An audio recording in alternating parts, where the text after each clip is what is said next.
भारत में आज भारत के आदिवासियों के साथ बहुत मूलभूत समस्या जो है वो निर्माण की जा रही है और ये समस्या छत्तीसगढ़ में, झारखंड में, गुजरात में, मध्य प्रदेश में, महाराष्ट्र में, तेलंगाना में, बंगाल में, अभी मैं आ रहा था तो असम के ट्राइबल लोगों ने मुझसे बात की, असम में और पूरे देश के आदिवासियों के साथ ये समस्या निर्माण की जा रही है।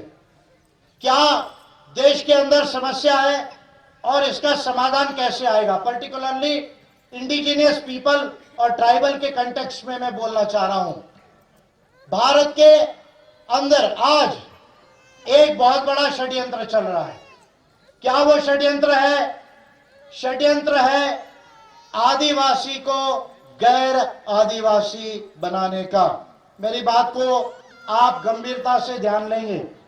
आदिवासी को गैर आदिवासी बनाया जाए, उसे गैर आदिवासी बनाकर वनवासी या तथाकथित हिंदू करके डिक्लेयर किया जाए, ये षड्यंत्र सबसे बड़े पैमाने पर आज देश में चल रहा है। क्यों चल रहा है? इसके पीछे दो प्रमुख कारण हैं। क्या दो प्रमुख कारण हैं? एक प्रमुख कारण है कि the only living evidence of the indigenous history and culture resides in the tribal people of India। एक लाइन इंग्लिश बोली है, आपके लिए नहीं बोली है, पर किसी ने कहा गोंडी बहुत अच्छी भाषा है, अंग्रेजी जैसी अच्छी भाषा है और गोंडी से मैं प्यार करता हूं, बहुत प्राचीन भाषा है। प्री द्रविडियन यानी तमिल के पहले की भाषा गोंडी है। तो मुझे मालूम है कि गोंडी, मुंडारी ये सबसे प्राचीन भाषाएं हैं, लेकिन 8वीं अनुसूची में नहीं है, भारत के 8वीं अनुसूची में नहीं है। और संस्कृत केवल 16,000 लोग बोलते हैं। अभी 21,000 होगा 2021 के सेंसस में। केवल 16,000 लोग 2011 में संस्कृत बोला करते थे। 2021 की जनगणना नहीं हो रही है, 22 में होगी। मैं जनगणना के ऊपर बात करूंगा क्योंकि जरूरी है।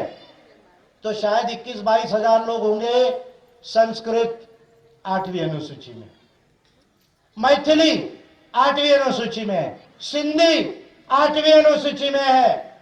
जो 10-20 हजार, 50 हजार, लाख, 2 लाख, 5 लाख लोग भाषा बोलते हैं, वो 8वीं अनुसूची में है। लेकिन गोंडी, अकेले गोंडी 40 लाख से ऊपर लोग भारत में गोंडी बोलते हैं, 40 लाख से ऊपर। मुंडारी 20 लाख से ऊपर लोग मुंडारी बोलते हैं। मुंडारी हो, संताली तो ऑफकोर्स 8वीं अनुसूची में है, लेकिन ये भाषाएं 8वीं अनुसूची में नहीं है। इस पर ध्यान दीजिए। पॉइंट नंबर 1, मैं जो बातें बोल रहा हूं ये ज्यादा महत्वपूर्ण है। दूसरा, हमारे देश के अंदर ये जो षड्यंत्र चल रहा है उसके पीछे जो प्रमुख कारण है वो 2 है। क्या 2 कारण है?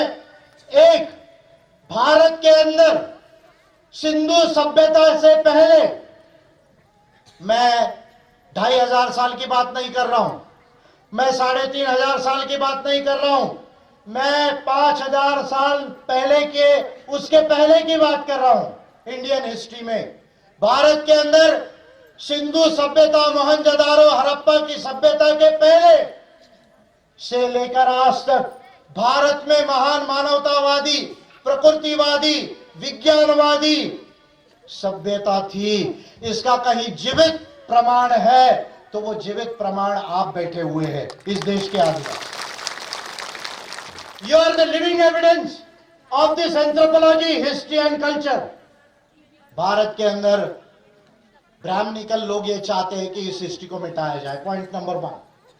पॉइंट नंबर 2, जिसको मैं बार बार कह रहा था और आज भी कह रहा हूं, जिस दिन संयुक्त राष्ट्र के मानव अधिकार ILO convention 169 of 1989 and universal declaration of the rights of indigenous people 2007, जिस दिन भारत में पूरी तरह भारत के संविधान के अंदर संशोधन करके important point, bye amending the constitution of India, उसको सकारात्मक संशोधन करके जिस दिन संयुक्त राष्ट्र ने जो मानव अधिकार डिक्लेयर किए वो लागू हो जाएंगे, तो मेरी एक बात लिख के रख लेना कि इस देश में अंबानी सबसे अमीर आदमी नहीं होगा, देश का आदिवासी सबसे अमीर होगा।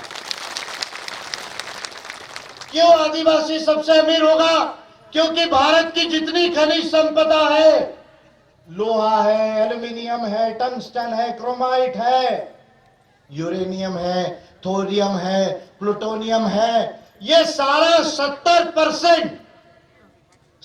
70% ये आदिवासियों के जमीन में है। जहां हम बैठे हैं ये जमीन में ऊपर कुछ नहीं है, पर जमीन के नीचे अरबों खरबों डॉलर की संपत्ति है।